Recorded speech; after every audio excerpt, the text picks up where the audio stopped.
हवामहे प्रियाणान्त्वा प्रियपतिगुं हवामहे निधीनान्त्वा निधिपतिगुं हवामहे सोममहामजानि गर्भधमा त्वमजासि गर्भधमा नमो गणेभ्यो गणपतिभ्यश्च वो नमो नमो गृत्सेभ्यो गृत्सपतिभ्यश्च वो नमो नमो गिरुभ्यो गृत्सपतिभ्यश्च वो नमो नमो विरूपेभ्यो विश्वरूपेभ्यश्च वो नमो नमः। ओम गणेशाभ्यां नमः।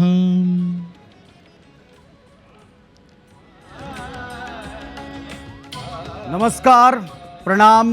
मैं पुनीत पाठक हूं और जैसा कि आपने मंत्रोच्चार और इस पवित्र वातावरण से, इस पुनीत वातावरण से महसूस किया, आज से एक नया श्री गणेश इस मंच पर भी हुआ है। तो सबसे पहले श्रद्धापूर्वक आप सभी अपने हाथों को जोड़कर मन में स्मरण कीजिए भगवान श्री गणेश का, क्योंकि हम भारतीय संस्कृति में हर चीज़ का श्री गणेश ही करते हैं।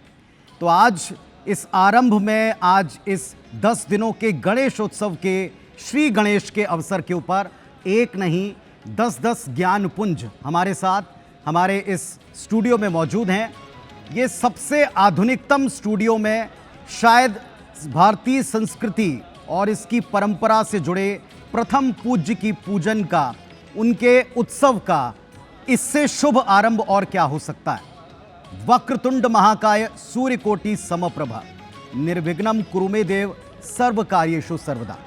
इसी भावना के साथ कि आपके हमारे जीवन के हर कंटक और संकट ये सब हरेंगे प्रभु श्री गणेश, इस कार्यक्रम की शुरुआत हम करते हैं। हमारे साथ, जैसा मैंने बताया, कि ज्योतिष शास्त्र के ज्ञाता, संस्कृति के ध्वजवाहक और ऐसे अनेक ज्ञानपुंज जो विभिन्न विधाओं में महारत रखते हैं, आज हमारे साथ इस मंच के ऊपर इस अवसर पर जुड़े हैं, एक साथ आए। तो मैं सबसे पहले IBC24 परिवार की तरफ से, अपने दर्शकों की तरफ से आप सभी को सादर प्रणाम करता हूं और श्री गणेश की अनुमति आपसे चाहता हूं। अगर आपकी अनुमति हो तो हम शुरू करें। बिल्कुल। तो आज इन 10 ज्ञान पुंजों से इस मंच के ऊपर हम आज के इस कार्यक्रम गणनायक की गाथा को लेकर उस एक कथा, उस एक सार की तरफ जाने का प्रयास करेंगे कि आज के समय में भी प्रभु श्री गणेश कैसे जीवन के अलग अलग सिद्धांतों को प्रतिपादित करते हैं। भारतीय संस्कृति जितनी पुरातन है, नवीनतम समस्याओं को कैसे सुलझाने का मंत्र इनके भीतर रहस्य के तौर पर छिपा है। बस आवश्यकता है एक कदम आगे बढ़ाने की। तो आइए ये एक कदम हम आगे बढ़ाते हैं। सबसे पहले परिचय आपसे कराते हैं जो ये ज्ञान पुंज मौजूद हैं यहाँ उनके साथ। सबसे मेरे दाहिनी ओर बैठे हुए हैं पंडित कृष्ण मुरारी अटल। आप युवा अध्येता हैं, भारतीय संस्कृति के और कवित्व के जानकार हैं, साथी भी हमारे रहे हैं। मैं उनका हृदय से स्वागत करता हूँ, नमस्कार करता हूँ उनको। हमारे साथ ज्योतिषी डॉक्टर विनीत कुमार शर्मा जी बैठे हैं, उनको भी प्रणाम है मेरा, स्वागत है आपका IBC24 के ऊपर। इसके बाद हमारे साथ बैठे हैं पंडित पंकज माहेश्वरी जी, उनको मेरा प्रणाम, स्वागत है आपका। इनके ठीक बगल में आप बैठे देख रहे हैं आचार्य पंडित विनोद चौबे जी को, प्रणाम है आपको चौबे जी। और आपसे भी आज हम अलग अलग विषयों के ऊपर अध्ययन जो आपका है उसका लाभ पहुंचाएंगे दर्शकों तक। इसके ठीक बगल में बैठे हुए आपको दिखाई पड़ रहे हैं आचार्य डॉक्टर हेमंत शर्मा जी, उनको भी नमस्कार, जो मध्य में विराजमान हैं, उनको मेरा प्रणाम है। इसके उपरांत आप देख पा रहे हैं बैठे हुए आचार्य लिकेश्वर शर्मा जी को, नमस्कार करता हूं आपको, आपका भी बहुत बहुत अभिनंदन है। ज्योतिषी डॉक्टर शिखा पांडे जी बैठी हुई हैं, विराजमान है, नारी शक्ति को मैं प्रणाम करता हूं और आज के इस श्री गणेश में आपको पाकर हम बड़े हर्षित हैं। इसके उपरांत आप देख पा रहे हैं पंडित देव नारायण शर्मा जी को, हमारे साथ ज्ञानपुंज के तौर पर विराजमान है, नमस्कार करता हूं आपको, स्वागत है आपका। और हमारे साथ हैं ज्योतिषी उषा साहू जी, आपको भी नमन मेरा, नारी शक्ति के तौर पर एक और जो विभूति आप बैठे देख पा रहे हैं ये हैं डॉक्टर चंद्रा पांडे जी। आप आचार्य चंद्रा पांडे जी हैं, आपको भी मेरा नमस्कार। सबको वंदन करता हूं, नमस्कार करता हूं। शुरुआत में करूंगा बिना देर किए श्री गणेश में करूंगा हमारे आज के सबसे युवा पंडित कृष्ण मुरारी अटल जी के साथ में। आज के दौर में हम सब जीवन में कई त्रासदियों और आपदाओं से गुजरते हैं, तो आज का श्री गणेश हम इसी विषय से करते हैं कि क्या आपदा प्रबंधन को लेकर प्रभु श्री गणेश हमारे गजानन, हमारे विघ्नहर्ता हमें राह दिखाते हैं। पंडित जी क्या कहेंगे आप? सर्वप्रथम सभी को गणेश चतुर्थी की मंगल कामनाएं। विघ्नेश्वराय वरदाय सुरप्रियाय लंबोदराय सकलाय जगद्धिताय नागान्नाय श्रुतियज्ञ विभूषिताय गौरी सुताय गणनाथ नमो नमस्ते।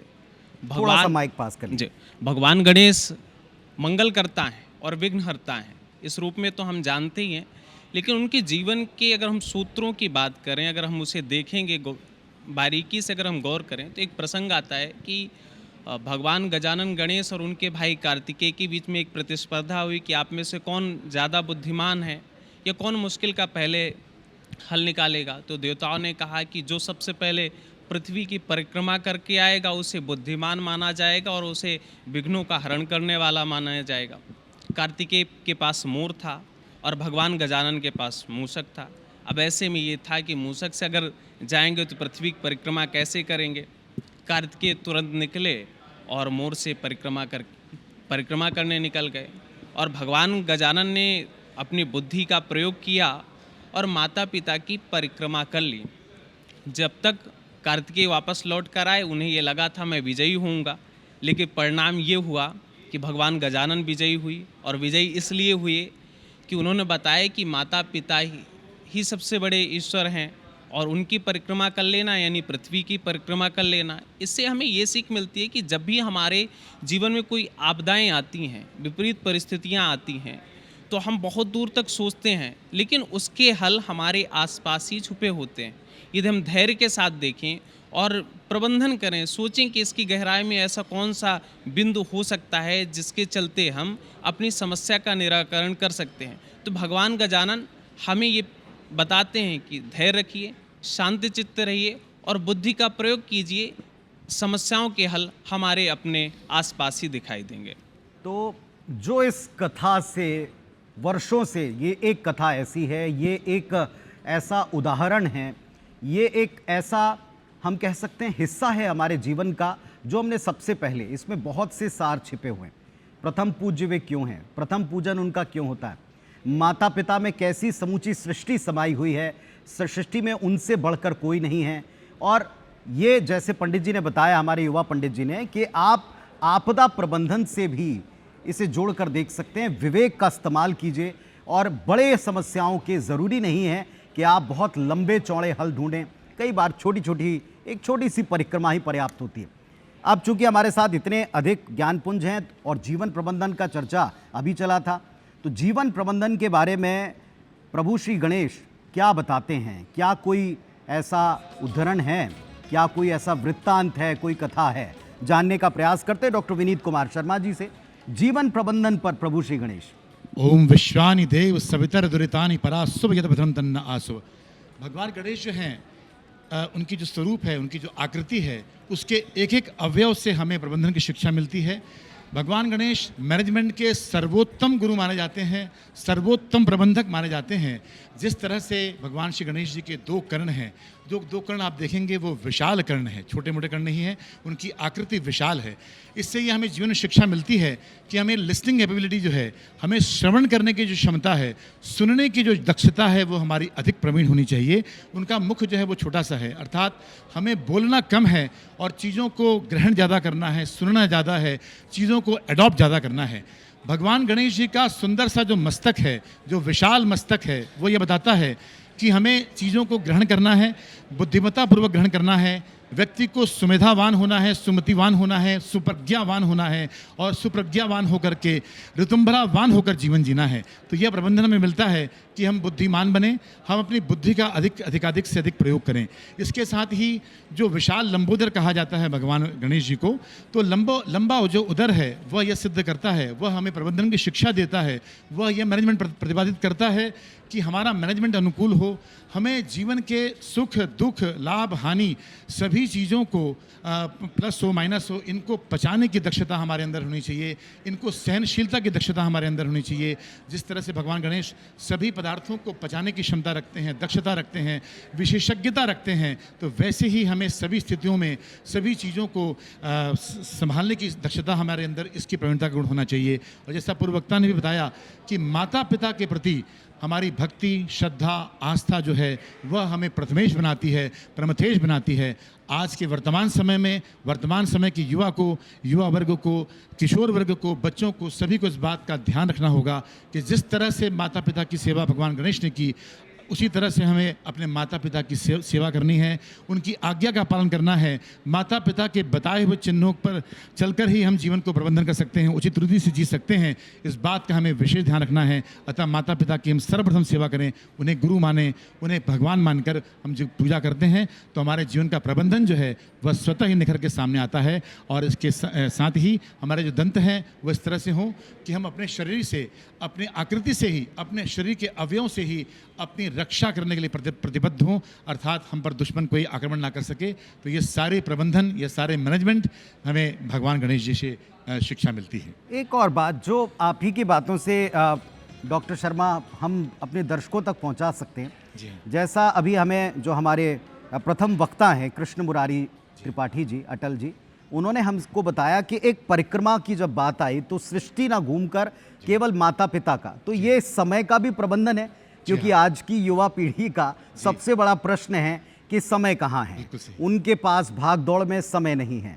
तो हमें लगता है कि अगर आप थोड़ा सा विवेक का इस्तेमाल करें, जैसा गणपति जी ने किया, तो शायद समय का बेहतर प्रबंधन कर सकते हैं। क्या आपकी क्या विचार है? बिल्कुल सही आपने बिंदु उठाया है।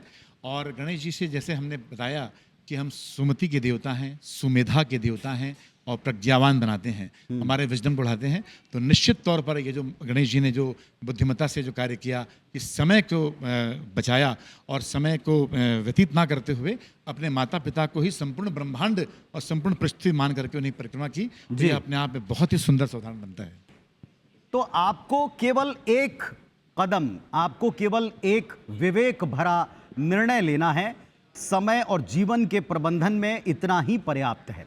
जो आपने प्राप्त किया है, क्या वो आपके लिए पर्याप्त है, ये निर्णय आपका होगा, पर इसके लिए प्रबंधन आप कैसे करें, इसका सूत्र आपको मिलता है प्रभु श्री गणेश के जीवन आदर्शों से, उनकी दी गई शिक्षा से। अब पंडित पंकज माहेश्वरी जी हैं, बहुत से नाम हैं गजानन के, गणपति के, हमारे प्रथम पूज्य के, प्रथमेश के, हर एक नाम की अपनी महिमा है, अपनी एक वजह है, अपनी एक कथा है। थोड़ा इनके बारे में भी आज चर्चा हो जाए। देखिए, गणेश जी के बारे में बहुत सारी चर्चाएं हमेशा होती आई हैं।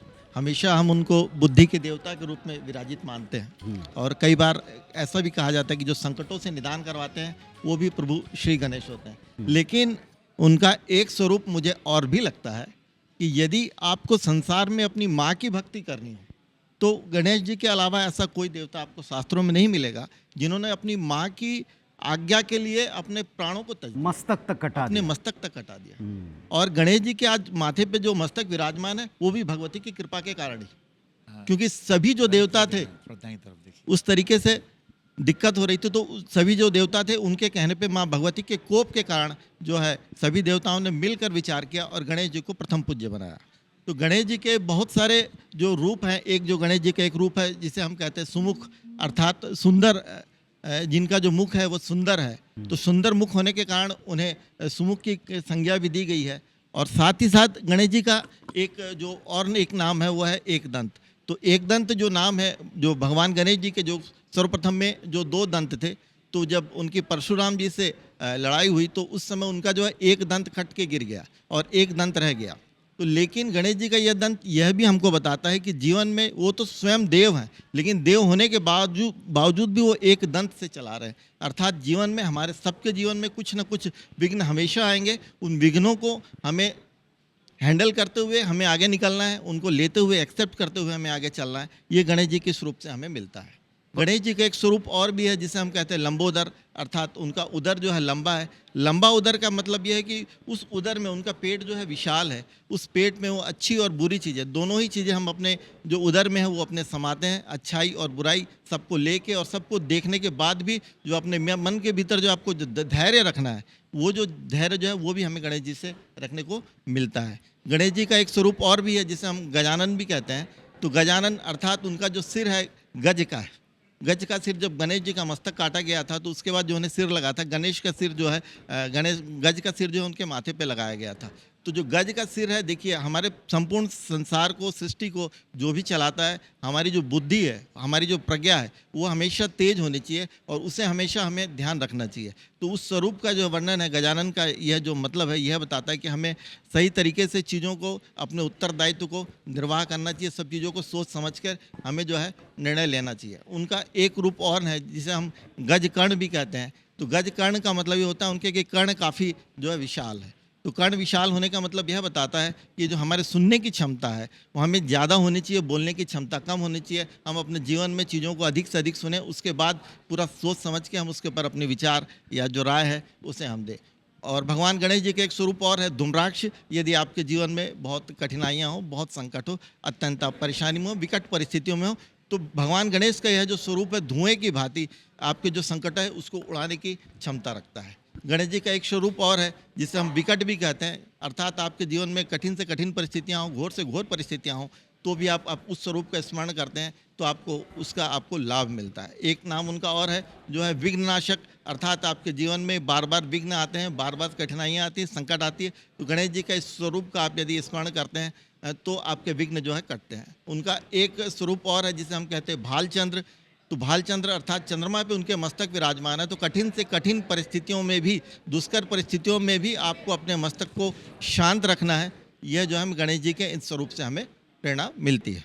एक और चीज देखिए, हम द्वादश नाम का भी जाप करते हैं, जी जी सहस्त्र नाम भी बताए जाते हैं। जी जी तो कितने नामों का जाप हमें करना चाहिए? क्योंकि इन 10 दिनों में जी हम प्रतिदिन प्रातः सबसे पहले भगवान श्री गणेश को ही नमन करेंगे और उनकी आराधना करते समय उनके कितने नामों का स्मरण करना, वाचन करना पुण्यकर होता है। यदि हम प्रतिदिन गणेश जी के 12 ये जो नाम मैंने बताए थे, यदि इन नामों का आप स्मरण करते हैं और 12 दूबी के जोड़े जो है प्रतिदिन आप गणेश जी को चढ़ाते हैं, 12 जो लड्डू का भोग यदि आप मोतीचूर के लड्डू उसका भोग यदि आप गणेश जी को चढ़ाते हैं तो ये बहुत एक शुभ जो है, मुझे ऐसा लगता है सबके लिए साबित हो सकता है। हमारे साथ पंडित विनोद चौबे जी हैं और पंडित विनोद चौबे जी, आचार्य पंडित विनोद चौबे जी को हम पहले भी कई अवसरों पर मिल चुके हैं, उनसे मार्गदर्शन प्राप्त करते हैं। तो पहले मैं पुनः आपको प्रणाम करते हुए ये पूछता हूं कि रिद्धि सिद्धि, आज हर कोई इसी चीज़ का अभिलाषी है, आकांक्षी है कि उसके जीवन में रिद्धि सिद्धि भरपूर हो।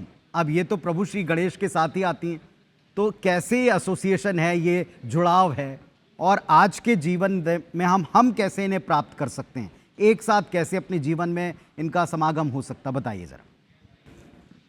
लंबोदरम परम सुंदरमेकदंतम रक्तांबरम त्रिनयनम परमं पवित्रम ओद्यत्तिवाकर्णिभोज्ज्वलकान्तिकान्तं विघ्नेश्वरं सकलविघ्नहरं नमामि।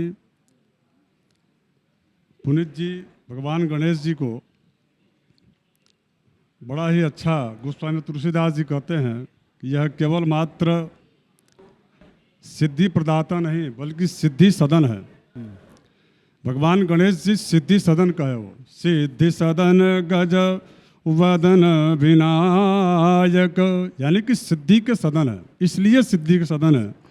जब आप भगवान गणेश जी के मूल स्वरूप का जब आप अध्ययन करेंगे तो उसमें आप ये देखेंगे गणेश जी का वाहन जो है वह मूषक है।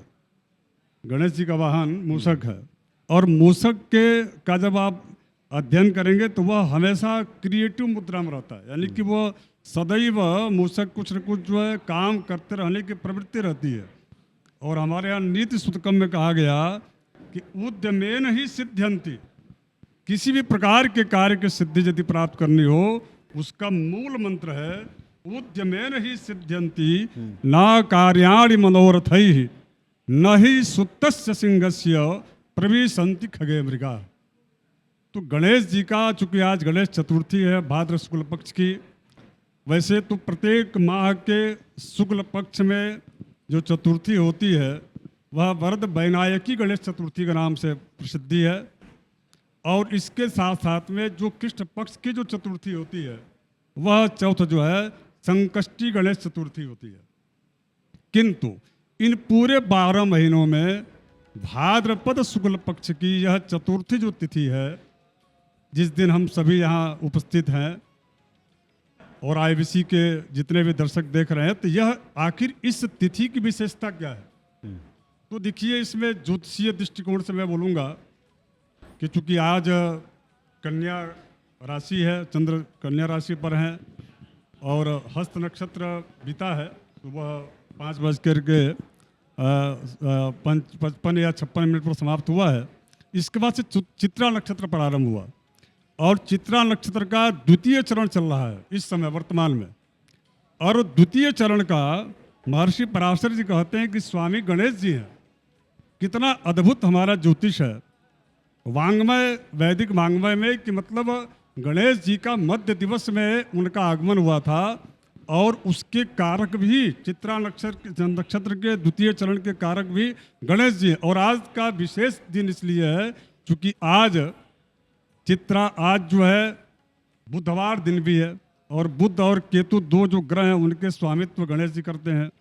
तो आज का दिन बड़ा विशेष है पुनीत जी। और सिद्धि प्रदाता गणेश जी को इसलिए भी कहा जाता है क्योंकि देखिए इसमें एक मूल कथा है पौराणिक।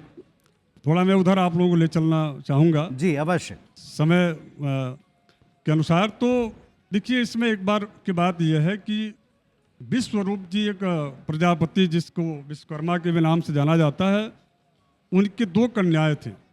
एक कन्या का नाम रिद्धि है, दूसरे कन्या का नाम सिद्धि था। दोनों कन्याओं का लालन पालन ब्रह्मा जी ने किया। ब्रह्मा जी चाहते तो विश्वरूप जी स्वयं प्रजापति थे, वो कर सकते थे, लेकिन वो नहीं किए। लालन पालन और विवाह गणेश जी का कराने वाले ब्रह्मा जी हैं।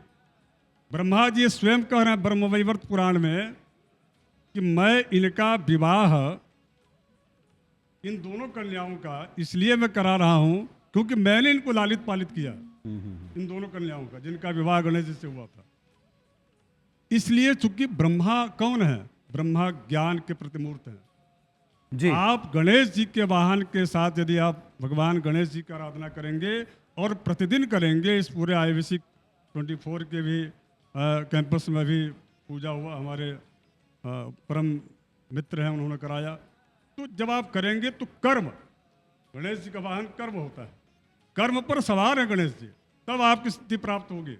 उसके साथ साथ में उनके 2 तरफ, एक रिद्धि जो मति जिसको बुद्धि कहा जाता है और दूसरी तरफ सिद्धि यानी कि बुद्धि अर्थात विवेक, कर्म, और इसके बाद तब आता है नंबर सिद्धि का जी। तो आप जब भी गणेश जी के स्वरूप का जब आप अध्ययन सम्यक रूप से करेंगे और शास्त्रोचित करेंगे, क्योंकि आजकल गणेश जी की मूर्तियों में बहुत सारी ऐसी चीजें देखी जा रही हैं जो कि शास्त्रोचित नहीं है जी। उन मूर्तियों का निर्माण, और वह अवैदिक है। यदि गणेश जी का अध्ययन करेंगे तो इसमें सिद्धि, और वो भी सिद्धि ऐसा सिद्धि नहीं बल्कि गोस्वामी तुलसीदास जी ने कहा कि सिद्धि सदन गज वदन विनायक, और गजानन जो नाम है वह गजानन नाम चारों वेदों का जब वर्गीकरण महर्षि व्यास जी ने किया तो महर्षि व्यास जी ने गजानन शब्द का उच्चारण किया था। गजाननम भूतगणादि सेवितम कपित्थ जम्बू फलचारु भक्षणम, तब जाकर के 4 पुरुषार्थ की प्राप्ति होती है। और एक एक पुरुषार्थ में एक एक वेद सन्निहित है, ऋग्वेद, सामवेद, यजुर्वेद, अथर्ववेद जो है जी। और उसके बाद से ये चारों जो पुरुषार्थ हैं, धर्म, अर्थ, काम और मोक्ष, जी। चारों पुरुषार्थों की सिद्धि भी गणेश जी से होती है। तो कहने का अभिप्राय यह है कि सिद्धि और रिद्धि पत्नी स्वरूप गणेश जी को तभी प्राप्त हुई जब उनका उसके पहले वाहन मूषक आ गया था, और मूषक जो है कर्म का प्रतीक है, जी, कर्तव्यनिष्ठता का प्रतीक है, बहुत ईमानदारी से। बहुत ही सुंदर बात जो आप यहाँ बता रहे हैं, और इसे आप इस तरीके से भी समझ सकते हैं कि बिना कर्म के कोई सिद्धि आपको प्राप्त नहीं हो सकती। और एक पुरुषार्थ शब्द जो बार बार आपने इस कथा के वृत्तांत में सुना, ये पुरुषार्थ का सिर्फ पुरुष से नहीं बल्कि मानव जीवन से गहरा अर्थ जुड़ा हुआ है। हम प्रयास करेंगे कि पुरुषार्थ, इसके प्रकार और इसके बारे में प्रभु श्री गणेश का क्या मार्गदर्शन है वो भी हम प्राप्त करें, लेकिन थोड़ा सा हम समय का प्रबंधन करते चलते सभी ज्ञान पुंजों को एक बार हम सुनते हैं। हमारे साथ में आचार्य डॉक्टर हेमंत शर्मा जी हैं, और शर्मा जी से हम ये जानना चाहेंगे कि आज का युवा बहुत सी विदेशी संस्कृतियों के प्रभाव में माना जाता है, लेकिन जो हमारी पुरातन और सनातन संस्कृति है आज उसका उद्भव इस प्रकार का है कि समूचे विश्व में लोग सनातन से जुड़ना चाहते हैं। तो अगर हम संस्कृतियों के हिसाब से देखें तो बाकी की संस्कृतियां, विदेशी कल्चर और जो हमारी संस्कृति है उसकी श्रेष्ठता, इसके प्रमाण भी हमको प्रभु श्री गणेश की कथाओं में मिलते हैं। आप क्या कहेंगे? सर्वेभ्यो नमो नमः। लंबोदर नमस्तुभ्यं सततं मोदकप्रिय निर्विघ्नं कुरु मे देव सर्वकार्येषु सर्वदा। इस कार्यक्रम में सभी का स्वागत है। देखिए, भारतीय संस्कृति का मूल आधार है वेद, और संपूर्ण धर्म का जो प्रकल्प है, वेदो खिलो धर्म मूलम, धर्म केवल सनातन ही है। अन्य संस्कृतियों में जो विद्यमान है वो कोई पथ है, मजहब है इत्यादि है। इसलिए हम जब भारतीय संस्कृति के परिप्रेक्ष्य में किसी भी देवता के अर्चन विधान की चर्चा करते हैं या धर्म की चर्चा करते हैं तो इसके मूल में वेदों को ही स्वीकार किया जाता है, क्योंकि अखिल धर्म का मूल वेद ही है। देखें, वेद ही हमें सिखाते हैं ऋते ज्ञानान्न मुक्ति ही, बिना ज्ञान के व्यक्ति की मुक्ति नहीं हो सकती है।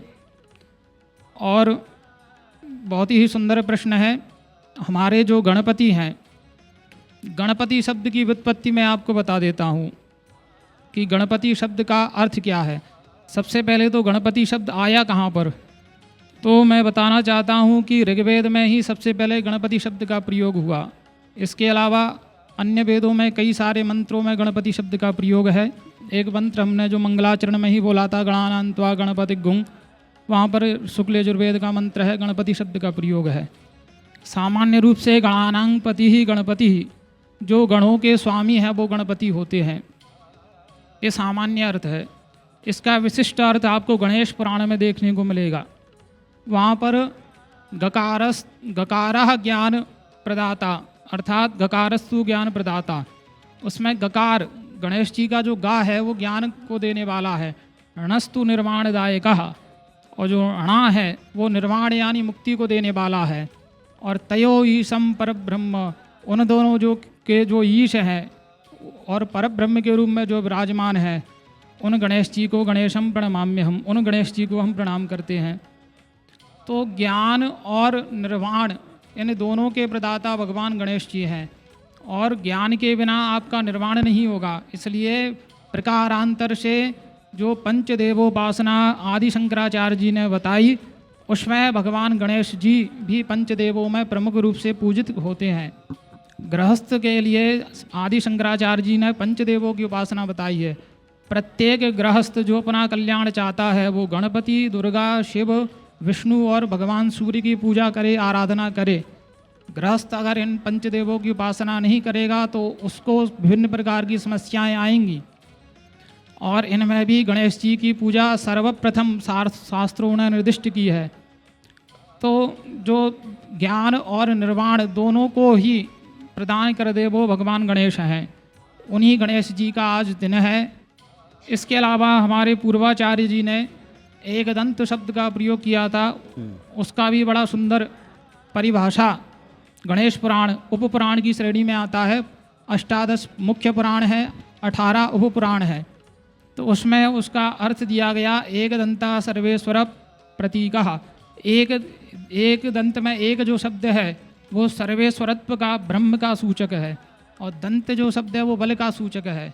अर्थात जो सभी में सर्वाधिक बल से युक्त है वो एकदंत है, वो एकदंत गणपति कहलाते हैं। अब हम बात करते हैं विश्व संस्कृति की। तो देखिए, भारत की संस्कृति और विश्व की संस्कृति में बहुत सारी भिन्नताएं हैं। यहाँ षोडश संस्कार की व्यवस्था है, गर्भाधान आदि षोडश संस्कार हमारी संस्कृति में समाहित है। जब बालक का जन्म नहीं हुआ उसी के पहले उसके 3 संस्कार संपन्न हो जाते हैं, गर्भाधानम पुंसवनम सीमंतोन्नयन। उसके बाद जन्म के तुरंत बाद नालच्छेदन के पूर्व ही जात कर्म संस्कार करने का विधान है। उसके बाद नामकरण संस्कार का आता है। इस प्रकार से अंत्येष्टि तक 16 संस्कारों का क्रम है। तो भारतीय संस्कृति संस्कार प्रधान है। यहाँ की संस्कृति में आपको माता पिता का अभिवादन किस प्रकार से करना है, गुरु के साथ किस प्रकार का व्यवहार करें, चूँकि एक प्रयोजन शास्त्रों का व्यवहार ज्ञान भी है। देखें, शास्त्रों के कई प्रयोजन हैं, तो अमंगल निवारण तो है ही, साथ ही व्यवहार का ज्ञान किस प्रकार से हो, इसलिए व्यवहार विधेय लिख दिया है आचार्यों ने जी। देखें, तो भारतीय संस्कृति तो संस्कार प्रधान है। अन्य देशों की जो संस्कृतियां हैं वो उन देशों की संस्कृतियों में इस प्रकार के संस्कारों की प्रधानता ना होते हुए भी गणपति का विभिन्न रूपों में पूजन किया जाता है। आप देखें, नेपाल देश यद्यपि हिंदू देश है, किंतु अशोक की जो पुत्री है चारुमित्रा या संघमित्रा के नाम से उसका नाम उल्लेख प्राप्त होता है इतिहास में। उसने वहाँ पर गणेश जी का पूजन प्रारंभ कराया था। यद्यपि उसके पहले भी रहा होगा, लेकिन एविडेंस जो प्राप्त होता है उसके आधार पर मैं बता रहा हूँ। जी जी। और वहाँ पर अमंगल के निवारण के रूप में गणेश जी की पूजा होती है। 8 प्रकार की सिद्धियों को देने वाले गणेश जी के रूप में अणिमा, लगमा, महिमा इत्यादि जो 8 प्रकार की सिद्धियाँ हैं हनुमान जी तो प्रदान करते ही हैं। भगवान गणपति भी सहज ही अपने भक्तों को वो 8 प्रकार की सिद्धियाँ प्रदान कर देते हैं। नेपाल हो, आपका पड़ोसी देश अफगानिस्तान है, ईरान का देश है, वहाँ पर भी गणपति से संबंधित विभिन्न पुरातत्वीय साक्ष्य मूर्तियाँ आज भी विद्यमान हैं।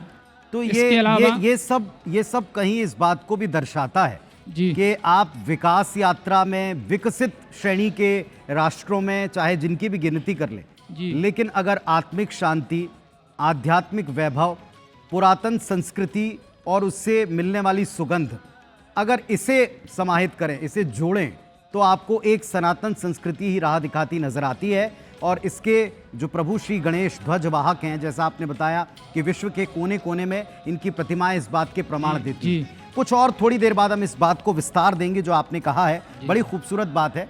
आप अपनी संस्कृति पर गर्व करें, आप अपने अस्तित्व पर गर्व करें, आप अपने होने पर, आप अपने देश पर, आप अपने विरासत के ऊपर गर्व करें। यह भी हमें प्रभु श्री गणेश से ही प्राप्त होता है। इसके अलावा आज की तारीख में जैसे समूचे विश्व में प्रभु श्री गणेश को स्थापित करने का एक क्रम चतुर्थी के ऊपर हम प्रारंभ देखते हैं। अलग अलग कालखंडों के लिए लोग उन्हें विराजमान करते हैं, सबकी अपनी अपनी पूजा पद्धतियां हैं, लेकिन हर एक देव को स्थापित करने के लिए एक विशेष प्रकार की पूजन पद्धति हम देखते हैं। तो हमारे साथ में जो आचार्य लीकेश्वर शर्मा जी हैं, प्रभु श्री गणेश की पूजा, उपासना, उसकी अवधि और विधि वो क्या है, सबसे उचित क्या है? वक्रतुंड महाकाय कोटि सूर्य समप्रभ निर्विघ्नं कुरु मे देव सर्वकार्येषु सर्वदा।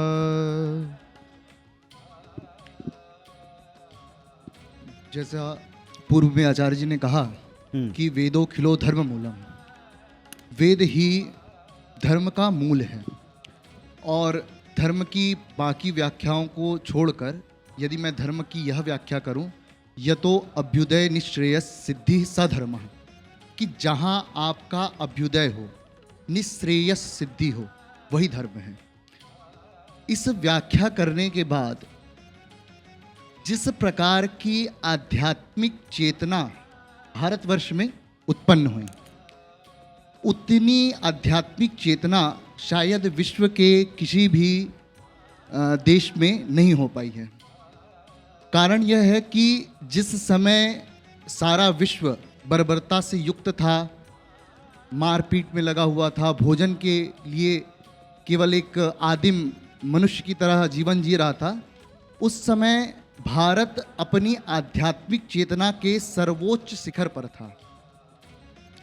यहाँ आध्यात्मिक चिंतन करते हुए वेदों ने गणेश तत्व का एक उपदेश किया कि किस प्रकार जीवन में विघ्नों का दूर हो जाना एक अपने आप में बड़ी उपलब्धि होती है। जैसा कि हमारे भारतवर्ष में अन्न का भंडार पर्याप्त था, अन्न के लिए कोई मारामारी नहीं थी, कृषि प्रधान देश रहा, तो इस कृषि प्रधानता यानी भोजन प्राप्त कर लेना उस समय में जब ग्लोबलाइजेशन जैसी चीज़ें नहीं थी, एक अपने आप में विघ्न को दूर करना था। तो ये गणेश तत्व की उपासना, गणेश तत्व का महत्व ही था कि भारतीय लगातार पूरे विश्व में डोमिनेंस कर रहे थे एक तरीके से। अब गणेश तत्व की उपासना किस प्रकार किया जाए, तो वेदों में ही गणपति अथर्वशीर्ष, तो गणपति अथर्वशीर्ष में कहा गया कि त्वमेव प्रत्यक्षम ब्रह्मासि सर्वम खलविदम ब्रह्मासि, कि हे गणपति आप ही ब्रह्म हैं और तत्वमसि आप वह ही ब्रह्म है जिसकी उपासना से मनुष्य निर्विघ्नता को प्राप्त करता है।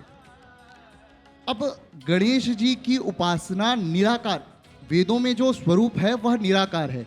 जैसे आपने कथाओं में सुनी होगी, तो जब शिव और पार्वती जी का विवाह होता है उस समय भी गणेश जी की पूजा होती है। तो गणेश तत्व आदिकाल से विद्यमान था। उन्हीं गणेश जी ने जो अनादि अनश्वर शिव हैं, उनके पुत्र के रूप में, माँ जगत जननी माँ भवानी के पुत्र के रूप में उन्होंने केवल एक साकार स्वरूप धारण किया ताकि आपको उपासना आसान हो। एक उदाहरण के स्वरूप बोलूं कि जब हम बोलते हैं अनार का आ, तो अनार का आ होता नहीं है, आ एक शब्द है और अनार एक वस्तु है, लेकिन बच्चों को समझाने के लिए अनार का आ आपको बताना पड़ता है, आपको ए फॉर एप्पल बताना पड़ता है। ए का एप्पल से कोई लेना देना नहीं है।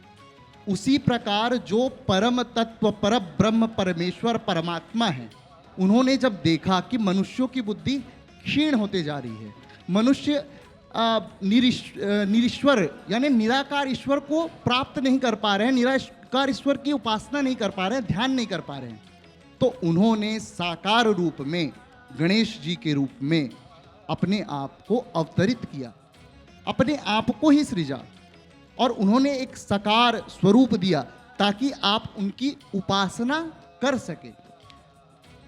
उपासना के क्रम में देखें तो बहुत सारे देव हैं, कुछ रौद्र देव हैं, कुछ सौम्य देव हैं।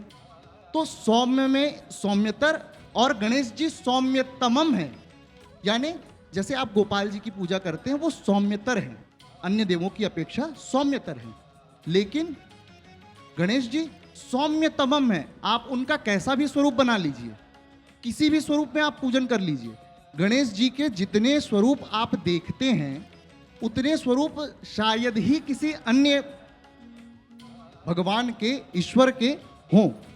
इतने सारे रूपों में गणेश जी का पूजन होता है और कितनी सरल पूजन है।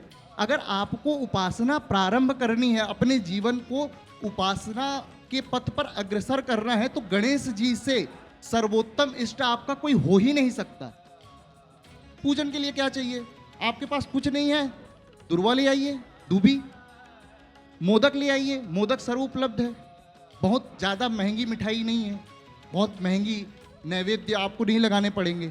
56 भोग, जैसे हमारे गोपाल जी को गोवर्धन के स्वरूप में 56 भोग लगता है, गणेश जी को कुछ नहीं, दुर्वा वो भी नहीं है, तो आपके पास जो उपलब्ध हो।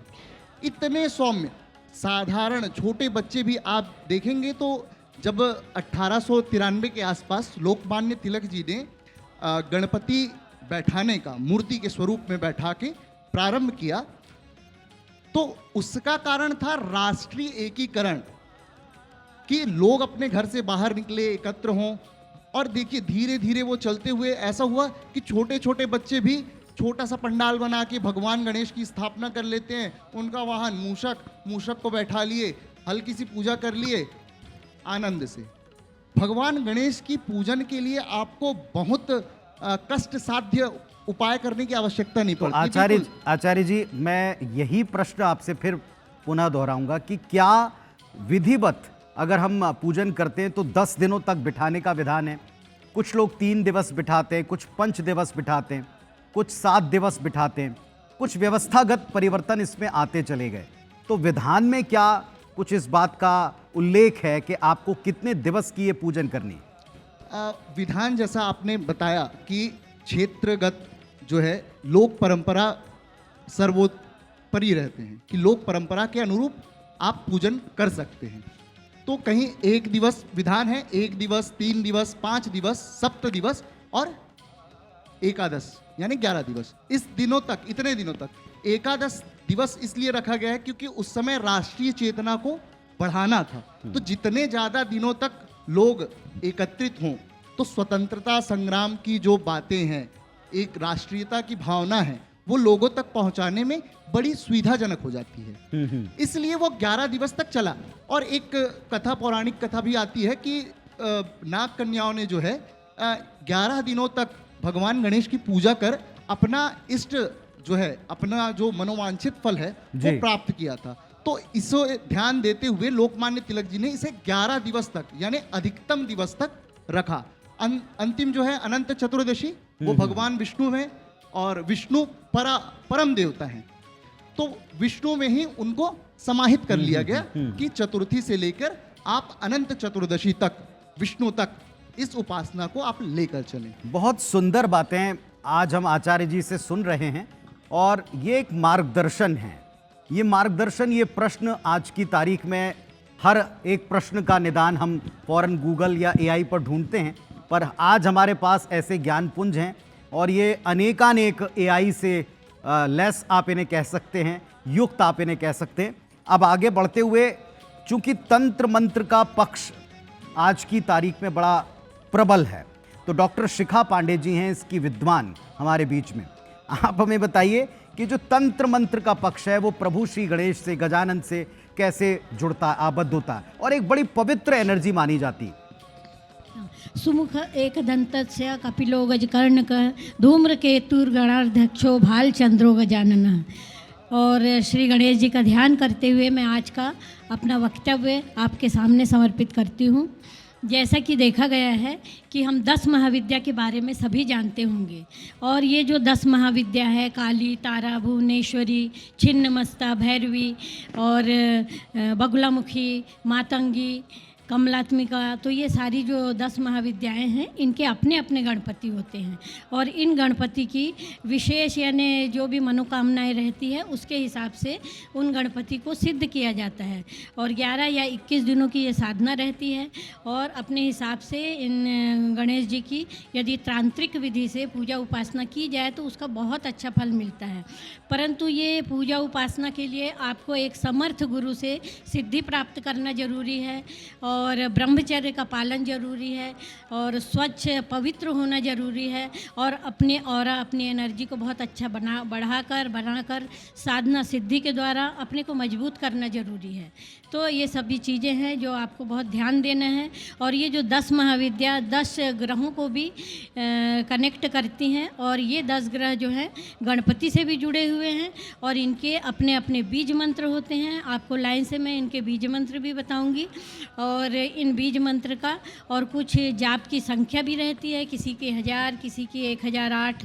तो इस हिसाब से आपको मंत्र जाप और सबकी माला अलग अलग होती है। तो इन सब को ध्यान देते हुए आपको किसी गुरु के सानिध्य में और पूरे अच्छे भाव से, निर्मल हृदय से सच्ची साधना करनी चाहिए, तो इससे आपको सिद्धि जरूर मिलेगी। तो मैं आपको सबसे पहले काली के जो गणपति हैं उनका नाम है वीर गणपति और इनका जो है मंत्र, थोड़ा पानी चाहिए था मुझे। जी, मैं आप तक पहुंचाता हूँ।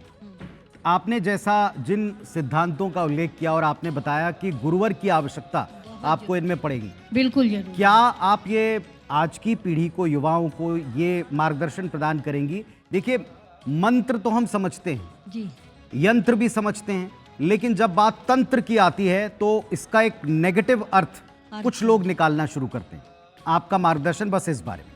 मेरा मार्गदर्शन यही है, सच्चे गुरु की खोज में, अच्छे गुरु की साधना सिद्धि के साथ में ये काम करने से फुल कॉन्फिडेंस है आपको इसमें आगे बढ़ना चाहिए, क्योंकि आज का जो युवा है बहुत एनर्जेटिक है। हाँ। और वो स्पिरिचुअल माइंड का भी होते जा रहा है। वो अपने ग्रह नक्षत्र को जानने की कोशिश करता है और वो चाहता है कि इनमें हम आगे बढ़ें और इसको सफल बनाएं। जी, मैं आपके पास पुनः आऊँगा, तब तक थोड़ा पानी लाया जाए। और हमारे साथ में पंडित देव नारायण शर्मा जी हैं। प्रभु श्री गणेश के स्वरूप और उसके आध्यात्मिक वृत्तांत हमने कई बार पढ़े हैं, लेकिन बड़े आसान और संक्षिप्तता में अगर हम आज की पीढ़ी तक पहुंचाना चाहें। अगर हम देखेंगे गणेश जी की उत्पत्ति कैसे हुई, तो माँ पार्वती जब स्नान कर रही थी तो उसने अपने महल से गणेश जी को उसके स्वरूप को बनाया। तो जब भी हम किसी की उत्पत्ति करते हैं, हमारे अंदर वो दुर्बलता, विकार, नकारात्मकता, ये सारी चीज़ें आ जाती हैं, हमारे अंदर वो मलिनता आ जाती है।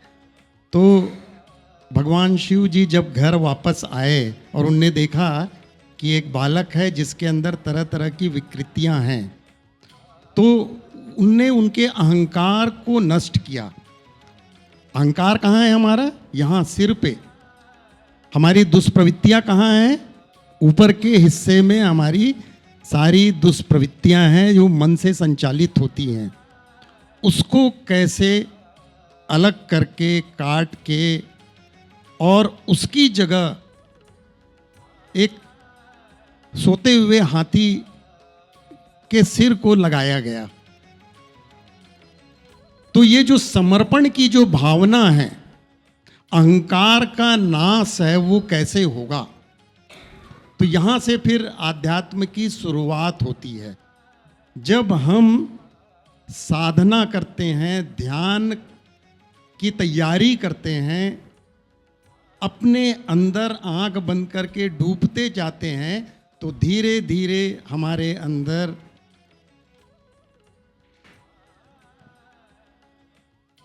गणेश भगवान जैसी हमारी प्रवृत्ति जी। बनती चली जाती है।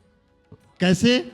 आप देखेंगे उनके कान इतने बड़े हैं, इसका मतलब है वो सबकी बात सुनते हैं, अच्छे वो श्रोता हैं।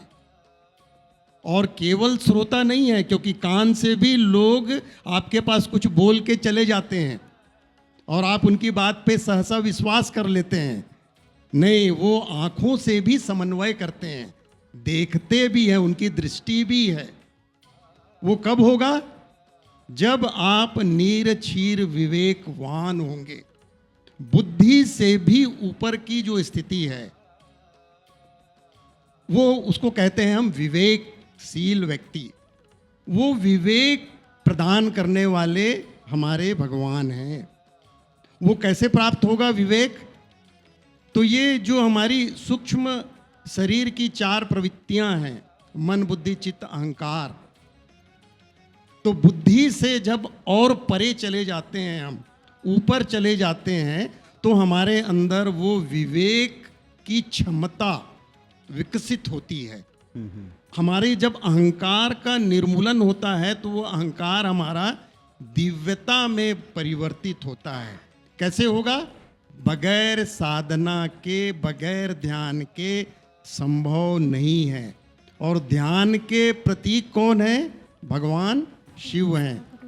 वो हिमालय पर्वत में आखिर कर क्या रहे हैं अकेले बैठ के? अब उसके वो लिए वहाँ से जाना आंख पड़ेगा। बंद करके उस परमात्मा का, उस ईश्वर की साधना कर रहे हैं। अगर उनके पूरे स्वरूप को आप देखेंगे, तो हमने देखा है कि हाथी जब चलते रहता है बाजार में और कुत्ते उसको भौंकते रहते हैं, तो हाथी को कोई फर्क नहीं पड़ता। ये सिद्धांत है कि आध्यात्मिक व्यक्ति छोटी मोटी बातों से परेशान नहीं होता। वो अपने रास्ते पे चलते रहता है, उसका लक्ष्य निर्धारित रहता है, वो अपने लक्ष्य के प्रति एकटक देखते रहता है। और कैसे है? मस्त है, एकदम मनमौजी है, उसको आसपास की चीज़ों से किसी प्रकार का कोई भी अंतर नहीं आता।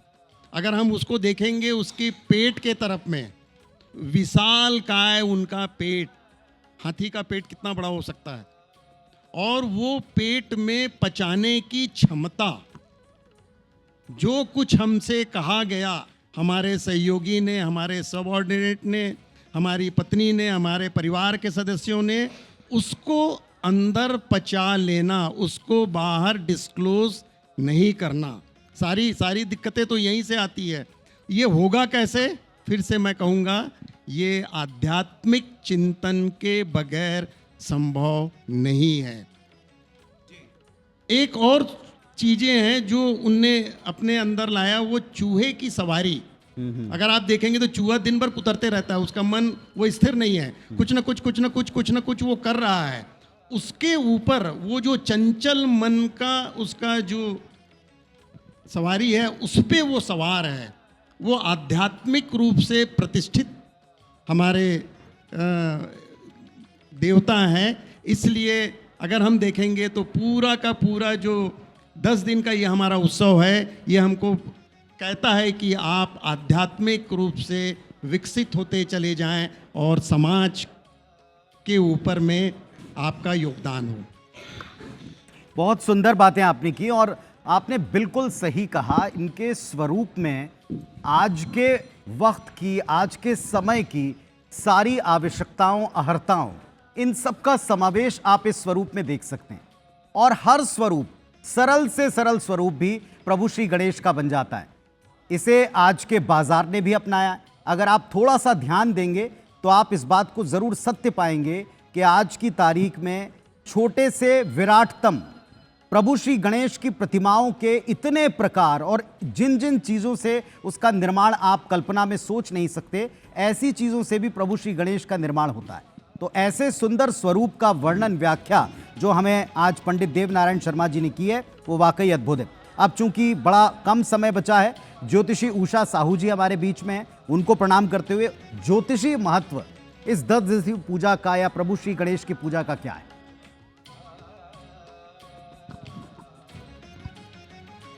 श्री गणेशाय नमः। IBC 24 के सभी दर्शकों को मेरा नमस्कार। यह मेरे लिए सौभाग्य की बात है जो मेरे विचारों को प्रदर्शित करने के लिए एक अच्छा अवसर मिला। गणेश जी जो हैं वो हमारे प्रथम आराध्य हैं और उनकी पूजा जब तक नहीं करते हैं तब तक हमारा कोई कार्य संपन्न नहीं होता है। इस प्रकार से आज कन्या राशि का चंद्रमा, चतुर्थी तिथि और गणेश जी का वार बुधवार जो है वो बहुत ही अच्छा संयोग है, जो हम सब के लिए एक शुभ संकेत को बता रहे हैं। आइए हम जानते हैं गणेश जी का ज्योतिष शास्त्र में क्या महत्व है। ज्ञान लेखन ज्योतिष शास्त्र में गणेश जी का बहुत महत्व है और वो सर्वोपरि है। इस प्रकार से ज्योतिष गणना और जब हम पंचांग का निर्माण करते हैं तो उसमें पंचांग के निर्माण के पहले गणेश जी का स्मरण और पूजन किया जाता है। ये गणेश जी का बहुत बड़ा महत्व है। दूसरा, गणेश जी जो हैं वो बुध ग्रह को रिप्रेजेंट करते हैं और बुध ग्रह जो है वो हमारे मनोमस्तिष्क, हमारा मैनेजमेंट, प्लानिंग, हमारा इंटेलिजेंस और हमारा प्रभावशाली जो वाणी है, इन सब चीज़ों को इंगित करता है। यदि बुध जो है हमारे हॉरोस्कोप में काफ़ी अच्छी स्थिति मीन्स कन्या राशि और मिथुन राशि में होकर केंद्र और त्रिकोण में शिफ्ट है और उस पर किसी प्रकार का पाप प्रभाव नहीं है, तो ये हमारे जीवन में होने वाले अच्छे प्रभाव को दर्शाता है। जैसे बिजनेस में सक्सेस होना, किसी प्रकार का स्किन डिजीज़ ना होना और बेटी, बुआ और बहन का खुश रहना, ये सारी चीज़ें जो है वो बुद्ध को दर्शाते हैं। और बुद्ध जो है गणेश जी जो है बुद्ध को रिप्रेजेंट करते हैं। आपने एक जो बड़ा महत्व बताया, चूंकि आज हम हर एक व्याधि का, हर एक परेशानी का, संकट का और जो हमारे जीवन में आने वाले कंटक हैं, इन सब का कहीं ना कहीं दुष्परिणाम जीवन में अलग अलग क्षणों में महसूस करते हैं। लेकिन इस अनुभव को हम कैसे सुखद बना सकते हैं, इन व्याधियों से, इन परेशानियों से कैसे हम उबर सकते हैं, इसके लिए कुछ मंत्र आवश्यक हैं। और जैसा अभी हमारे साथ एक विद्वान ने कहा कि आप हर एक यंत्र, मंत्र और कुछ हद तक तंत्र, इनका भी इस्तेमाल कर सकते हैं, प्रयोग कर सकते हैं जीवन में सफलताओं के लिए, बशर्ते आप एक सही गुरु का चयन करें, आप सही विद्वान का चयन करें, उनके पास पहुँचें और उनको अपनी समस्या बताते हुए जो मार्गदर्शन प्राप्त होता है उसका अक्षरशः पालन करें। विद्वता और विद्वता के साथ अनुभव के ऐसे ही एक और पुंज हमारे साथ में मौजूद हैं। गणेश जी के विविध स्वरूपों के महत्व के बारे में डॉक्टर चंद्रा पांडे जी हमको बताने वाली। डॉक्टर चंद्रा पांडे जी, हमने विभिन्न स्वरूप देखे, उनके आज के दौर में महत्ता क्या है?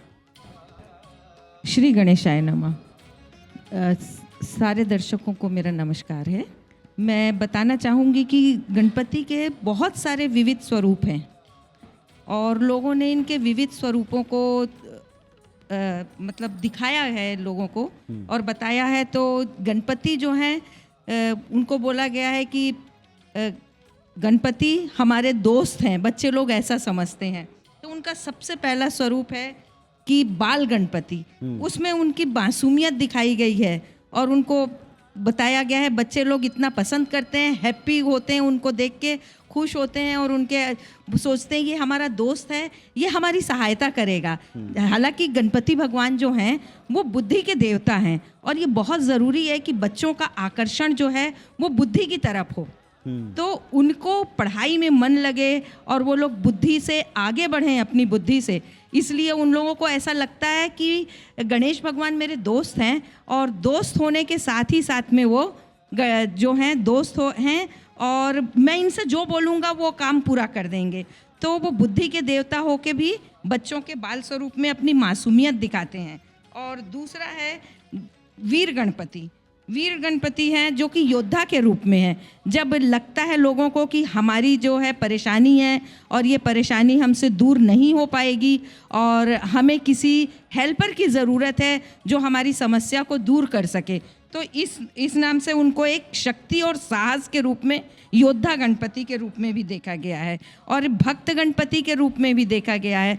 जब बहुत आदमी परेशान हो जाता है तो उनको ऐसा लगता है कि हम जो हैं ऐसा क्या कर लें जिससे हमारी परेशानी जो है वो दूर हो जाए। तो उस समय भक्ति का मार्ग दिखाने के लिए श्वेत गणपति के रूप में वो भक्ति के लिए बहुत शांति और शांति स्वरूप हैं और जो आपकी समस्या को दूर कर देते हैं। और एक होते हैं शक्ति गणपति, जिनमें उनके हाथ में परशु और भाला और ये सारी चीज़ें बताई जाती हैं। उनके 4 हाथ हैं और वो चारों हाथों से अपने सामने वाले की को ये बताते हैं कि मैं बहुत शक्तिशाली हूँ और मैं जो हूँ शक्ति होने के कारण मैं आपकी सहायता कर सकता हूँ, इस रूप में आते हैं। और एक आते हैं लक्ष्मी गणपति। जब लोगों को लगता है कि मुझे लक्ष्मी चाहिए तो सबसे पहली बात ये है, यदि इसे प्रतीक के रूप में देखा जाए तो आप मानिए कि बुद्धि होना सबसे ज़्यादा ज़रूरी है। जब आपके पास बुद्धि होगी तभी आप कुछ अर्न कर पाएंगे पहले, और अर्न करने के बाद आप उसका संचय भी अपनी बुद्धि से कर पाएंगे। इसलिए गणपति लक्ष्मी गणपति जो होते हैं वो बुद्धि के साथ साथ माता लक्ष्मी को भी दर्शाते हैं और बताते हैं कि आप कैसे आगे बढ़ पाएंगे। आपने इतनी सुंदर बात की और इतनी सहजता से की है। आप थोड़ा सा विवेक का इस्तेमाल करके देखिएगा। हर कोई आज अपने लिए शक्ति मांगता है, समृद्धि मांगता है, लक्ष्मी मांगता है, लेकिन लक्ष्मी इतनी चंचल हैं कि उनका बिना विवेक के इस्तेमाल आपको, परिवार को, समाज को गलत दिशाओं की तरफ ले जाता है, जो आज की पीढ़ी की हमें लगता है सबसे बड़ी समस्या है।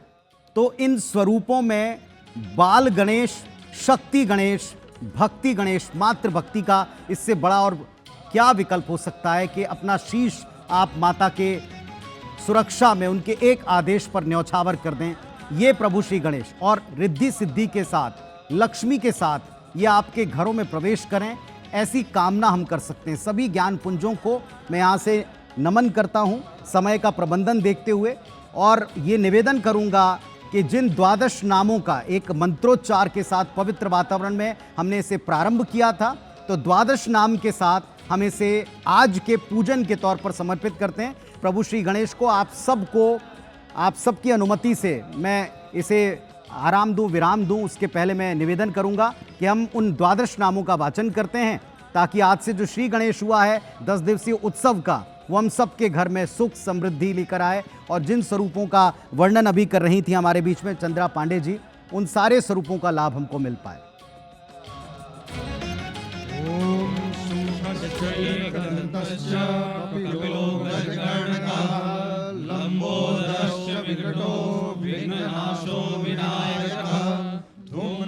धूम्रकेतुर्गणाध्यक्षो भालचन्द्रो गजाननः द्वादशैतानि नामानि या पठेष्णुयादपि विद्यारम्भे विवाहे च प्रवेशे निर्गमे तथा संग्रामे संकटे चैव विघ्नस्तस्य न जायते। ओम पार्वती पतये हर हर हर महादेव। वक्रतुंडाय धीमहि तन्नो दन्ति प्रचोदयात्। बोलिए गजानन महाराज की जय, गणपति महाराज की जय।